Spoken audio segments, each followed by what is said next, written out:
Hey class, sorry I couldn't be there today. I'll be back next week, but hopefully this video will provide what you need to fill out these notes and to do the Delta math, okay?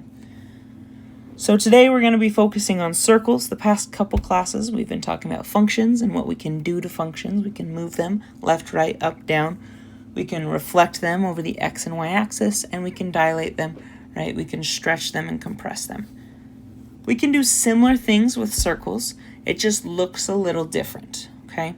So we're going to talk about circles, and we're going to talk about how we can do those things to a circle. But first, before we jump into all that, because this is the equation of a circle and how you can move and dilate and all that fun stuff, right? But before we get into this stuff that looks complicated, let's look at the most basic circle, all right? The most basic circle, its equation is x squared plus y squared equals 1, okay? So the first question wants us to graph what the most basic circle, or we call it the unit circle, looks like. All right, so I'm going to jump over to Desmos so we can get a grasp on what this unit circle looks like. All right, so I've already put it in. Here is our most basic circle, or the unit circle. All right, now notice it's got 4 points that I could easily graph, right? Its first point is at 1, 0. Its second point, -1, 0. Then we've got a point down here at 0, -1, and a point up here at 0, 1. All right, so we could graph those really easily. So I'm going to jump back to our notes, and we'll graph these on this graph to the right. So it was just at all of these points, like 0, 1, 1, 0, and so on and so forth. And then once you have those, you can make a circle using those points. And there you have the unit circle, all right? It's a circle, nothing fancy, right? But there's a couple things that we are going to describe about this circle because we're going to use those in every circle, okay? They're called the center and the radius. Okay, so looking at this circle over here, all right, the center is exactly what it sounds like, right? It's going to be in the center of this circle. So my center is going to be right there at 0, 0. All right. Now the center is always the same distance from every point in that circle. So what I mean by that is this is the same distance as this, and this is the same distance as this, right? It's the center. Everything needs to be the same distance from the center. All right. So we can describe the center by its point right there in that circle. The center is at 0, 0. All right. Then the second thing that we use to describe a circle is its radius. All right. A circle's radius is the distance from the center to the side, to any point on the side, right? Because they're all the same distance, it doesn't matter what direction you go. In this circle, I'm only 1 unit away from the side, right? So my radius is going to be a 1 because I'm only going over 1 unit, right? So that's the most basic circle. Now we're going to look at what we can do to this circle, how we can manipulate it, right? So down here I have an equation that looks similar. It's still that x squared, but now y has this extra -2, right? 2 is being subtracted from y, but everything else is the same. So let's take a look at Desmos and see what this circle would look like. All right, so here is our original circle. Then if I graph the circle from 2A, there it is, it's the blue one, all right? So if you notice what I did from the original circle, I just moved up 2 units, right? So now if I'm graphing this, I could say that, hey, my center is going to be at 0, 2. And then every point seems to be 1 block away still, right? So I'll go back to the graph over here. My center is now at 0, 2, because I moved up 2 blocks. And then all the points were still just 1 unit away. So I can use those 4 points to make my circle, and voila, we have our second circle graphed. So our center we need to say, where is that point?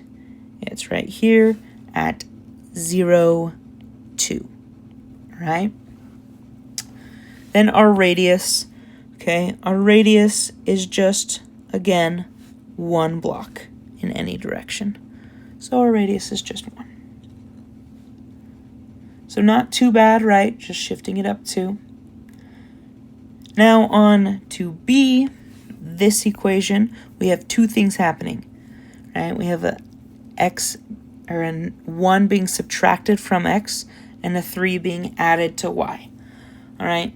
Now notice when something was being subtracted from y, I moved up 2 blocks.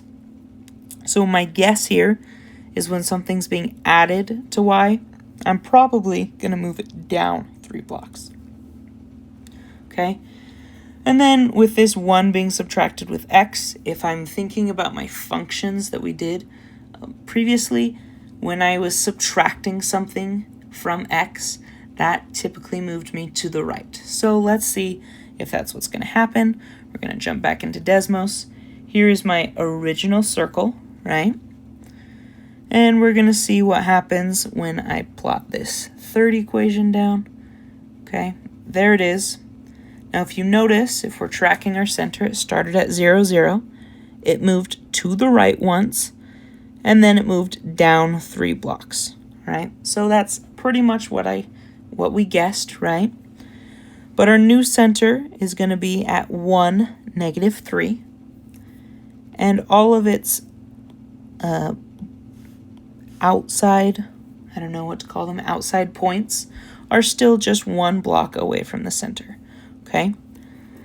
So going back over to our notes, our new center we said was at 1, -3. And then everything was 1 block away. Let me retry that. So this will be my new circle. All right, now our radius is still just 1 unit in any direction. All right, so part C says, how do h and k change the graph? Okay, and here is that equation again, that scary looking equation. It is x minus h squared plus y minus k squared is equal to 1. Okay, well, h and k are going to have rules just like we had for the functions, all right?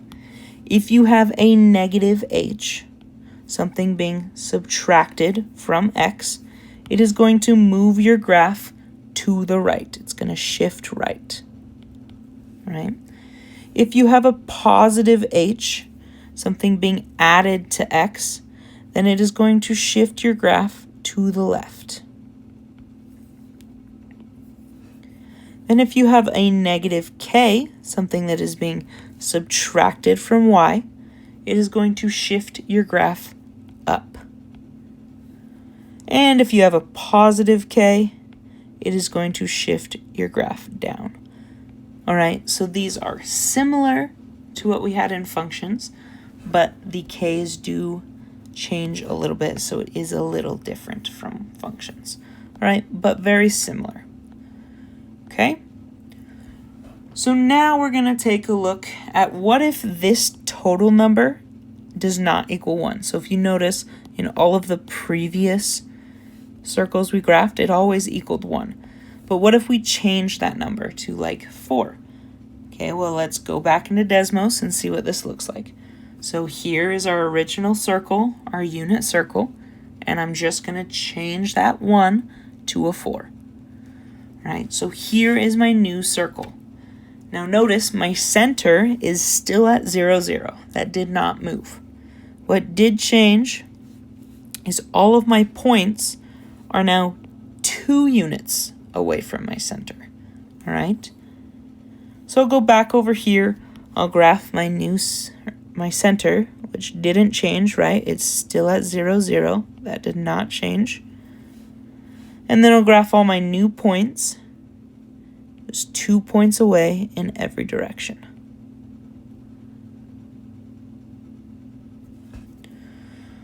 All right, so here is our new circle. So the center did not change, but what did change is our radius, right? Now we are 2 units away in every direction, not just 1, all right? So looking over at 3b, I have a similar equation, but now it's going to equal 9. So let's go back to Desmos. All right, here is our original circle. And when I change that to a 9, there's our new circle, okay? Notice the center did not change, it's still at 0, 0, but all of our points are now 3 units away, okay? So going back over here, I can draw my center, did not move, still at 0, 0, and each point was 3 units away from that center. And I can connect these, make my circle. So my center still at 0, 0, but my radius, the distance from the center to the side, is now 3 units. So the question is, how did I go from 4? How did this 4 affect my radius changing to 2? And likewise, how did this 9 affect my radius changing to 3? Well, the answer is I took the square root. Okay, so if I take this 4 down here, the square root of 4 is 2. And likewise, the square root of 9 is 3. And that will work for every circle. If you take the square root of that number, you will get your radius every single time.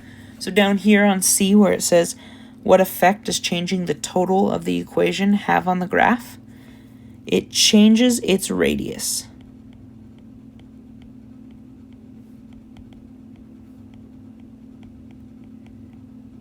Okay? And maybe in parentheses over here, you want to say the radius is always the square root of your number. Okay, so whatever number is in your equation, you just take the square root of that. That will be your radius. All right. Now, number 4 and 5, we're going to be given an equation, and we need to find its center and its radius without graphing it. All right.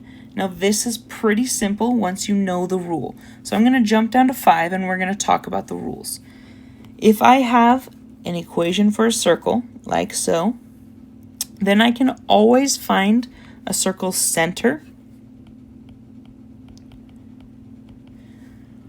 by taking my h, comma, k. All right, so looking at this equation, I have an h here and a k here. Now, if I take h and put it in my first slot, and then take k and put it in my first slot, that will be my center. But notice, h is negative up here, and h is positive down here. K is negative up here, and k is positive down here. Which means I am always going to take the opposite of what is in these parentheses, okay? So let's look at number 4 and see if we can find the center. All right, well, my two numbers are -6 and +2. Those are the numbers I need for my center, but I need the opposite of these numbers. So my center is going to be the opposite of -6, which is +6, comma, the opposite of +2, which is -2. So the center of this circle for number 4 will be 6, comma, -2. All right, now, like we said earlier, when we're finding the radius, we just take the square root of whatever number we have. So in this case, we have r squared. So our radius is going to be the square root of r squared. Well, the square root of r squared is just r. So in this case, our radius is just r. But looking up at number 4, our number is 25. So to find our radius, we're going to take the square root of 25, which is just 5. Okay? So our center is 6, comma, -2. and our radius is 5, right? So it's pretty easy to find the center and the radius if you're given an equation. All right, so your quick notes, all right, we talked about the unit circle. All right, the equation was x squared plus y squared equals 1. Right, the center is at 0, 0, and each point is 1 unit away from the center. Okay, the radius is 1. So that's the most basic circle. Then we talked about the equation of a circle and what rules change how our circle looks. Okay, so if you have a negative h, it moves your circle to the right. If you have a positive h, it moves your circle to the left. If you have a negative k, it moves your circle up. And if you have a positive k, it moves your circle down. Now the center you can find by taking your h, the opposite of your h, and the opposite of your k, right? That will always be your center. And then your radius is just r, where you're going to take the square root of whatever number is right here, right? Now, we'll do the check your understanding together, okay? The first one, we need to write an equation for this circle, right? To write an equation, we need 2 things. We need the center of our circle, and we need the radius of our circle. Okay, so let's find those 2 things. Let's find our center. Our center of this circle over here is right here, right? That is the center of my circle. So that point is at -1, 0. Right, there's the center of that circle. Then I need to find the radius of this circle. So looking at this circle, I need to find the distance from the center to the side. All right. Now the radius of this circle is 2. So I can say the radius is 2. All right. Once you have the center and the radius, then you can now make an equation. You're going to need this generic equation, and you're just going to plug in your h, your k, and your r. All right, so I'm going to follow this equation up above. So it starts off parentheses x, so I have parentheses x, and then the opposite of whatever's in my center, so I have a -1, so I'm going to do the opposite, so x plus 1 squared, okay, then plus parentheses y, so y, and then I need the opposite of k, so the opposite of k. Because it's 0, we have 2 choices here. We can either say y plus 0 squared, that's totally acceptable, or because you're adding 0, which is like adding nothing, you could also just say plus y squared. Those are the exact same things, and either is fine. All right. Then I'll go back to following the equation. So I've done this part is equal to r squared. Our r, or our radius, is 2. So 2 squared is 4. And that is going to be the equation for this circle on the right. Okay?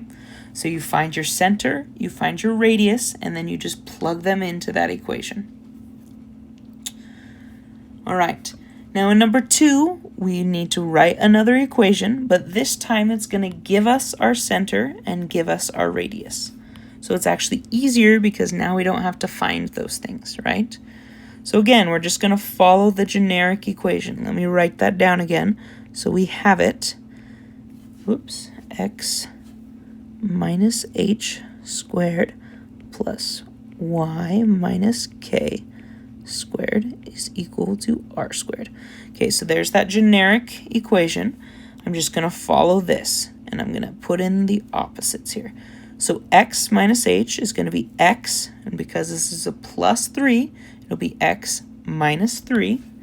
So here I have x minus 3 squared.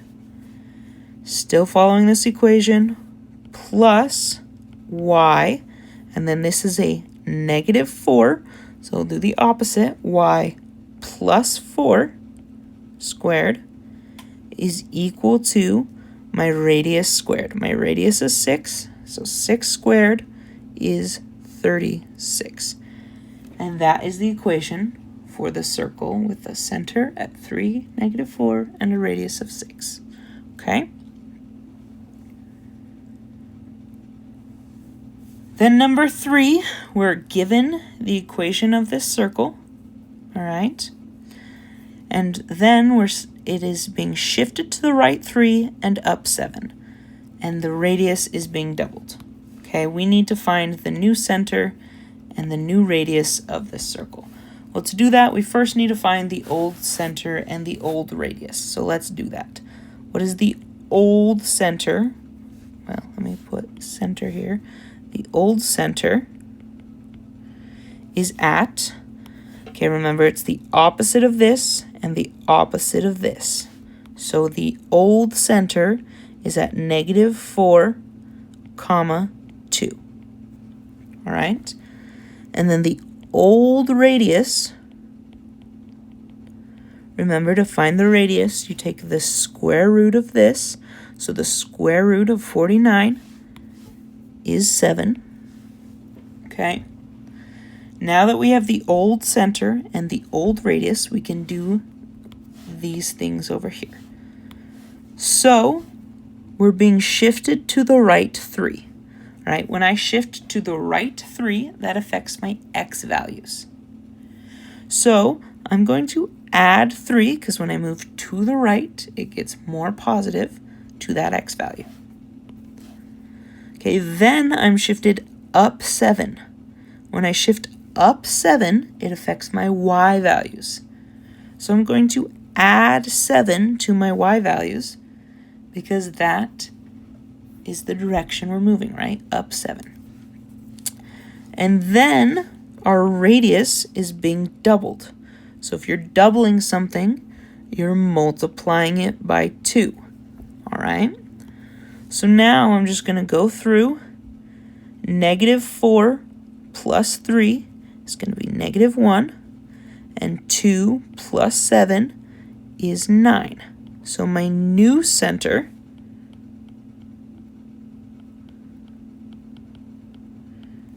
is at negative 1, 9. Then my new radius is going to be at 7 times 2, which is 14. All right? So there's my new center and my new radius. All right, now you can do number 4 if you'd like. You don't have to. But now you're going to go on to Delta Math. You are going to either be given an equation and you need to find the center and the radius, or you're going to be given a circle on the graph and you need to write the equation like we did. And then the last set of problems, you're going to be given an equation and you just have to graph your circle, okay? So go on to Delta Math, see how much of that you can get done. If you need help, then email me or ask me when I get back next week.